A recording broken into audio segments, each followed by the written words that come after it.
Good afternoon, councillors and members of the public. My name is Richard Kahn and I'm the current chairman of the Westshore Residents and Development Association, and I would like to show you some photos and present some additional information in support of our written submission.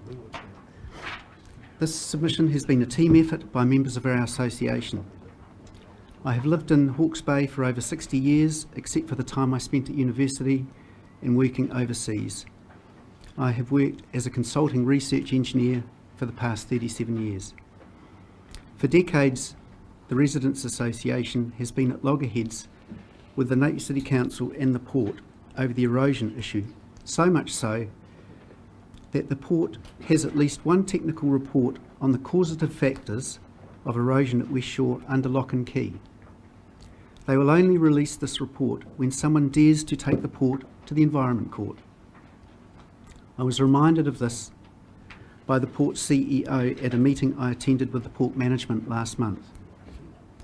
We are conscious of the fact that the Port is owned by all Hawke's Bay ratepayers, so this senseless infighting is wasting everyone's time and money.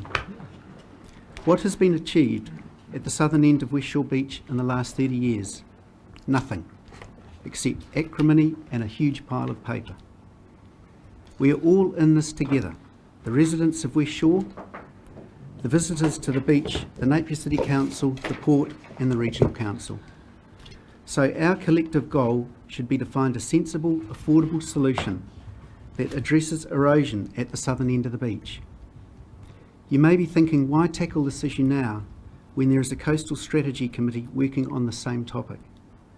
Last Tuesday, I attended the public drop-in session at the Westshore Surf Club and observed the generalised nature of the proposed solutions for Westshore, in particular the intertidal sand nourishment option. It seemed odd to me that the offshore sandbar concept was not specifically shown, considering the 2003 GIB report was provided to everyone on the Coastal Strategy Committee 3 months ago. We are concerned that the specific solution of an offshore sandbar may be overlooked as part of the decision-making process if those involved do not fully understand how the sandbar concept works. One of our goals is to ensure the sandbar concept is given full, adequate consideration to enable it to be fully understood by all those involved, as well as the councillors here today who are not directly involved in the Coastal Strategy Committee. On page 3 of our written submission, under the topic of beach sand, the following is written. Westshore used to be the largest and the best sandy beach between Clifton and Tongoia. It used to have very high amenity value. It was safe and accessible for everyone, from toddlers to the elderly. The beach was like this for about 50 years, from 1931 through to the early 1980s. The beach was resilient to storms and big swells. In August 1974, huge 7-metre waves were recorded off the Port breakwater. A state of emergency was declared in Tiawonga, Hamoana and East Clive when they were inundated with seawater from the high seas, whereas Westshore Beach was hardly affected. By the mid-1980s, the sand loss from the beach was noticeable. By the 1990s, the sand was disappearing at an alarming rate and has continued to do so up to the present day. For the last couple of months, we've been advertising in the Napier and Hastings community papers, asking the public if they have any old photos of Westshore Beach in their family albums, especially photos with the boiler in the background. The response has been fantastic, especially since we can date these photos accurately from the age of the people in the photos. Here are some of the photos we've obtained in chronological order.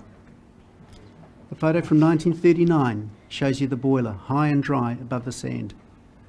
And the man standing on there, he is also the man in the right-hand photo in 1947. And the person I got the photo from is the little girl on the right-hand side, because that is his father, her father. What these photos show us is that the southern end of the beach was accreting with sand up until about 1980. And when the accretion stopped, it didn't take long, and then the accretion stopped. It didn't take long after that for the sand to start eroding. This thing's going berserk.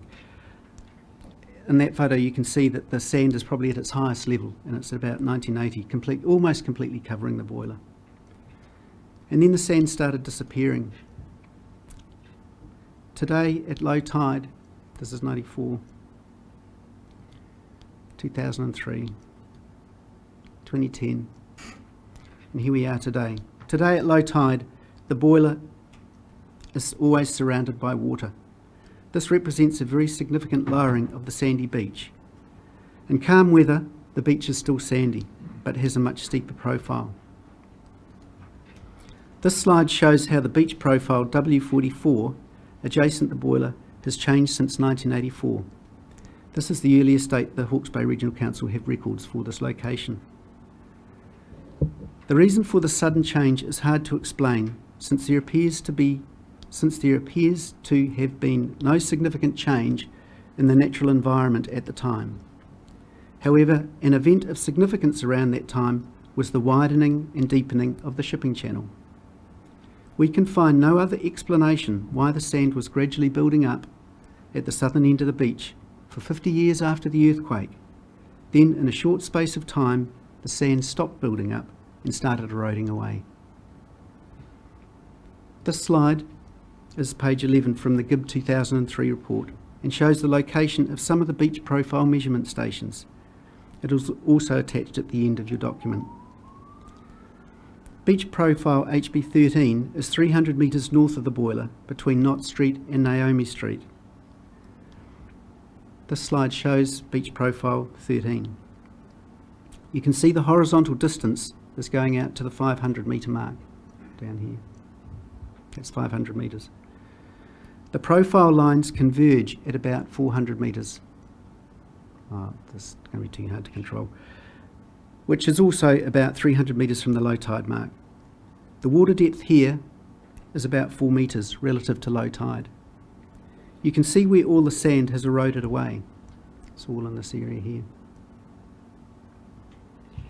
The erosion is confined to a reasonably narrow band close to the shore. 2 months ago, there were moderate swells from Cyclone Cook. The swells ran up and over the crest of the shingle bank and chewed out a significant notch in the seabed at the low tide mark. You can see this here. This is the big notch that it's chewed out here. If you look at the horizontal distance between the toe of the yellow line at low tide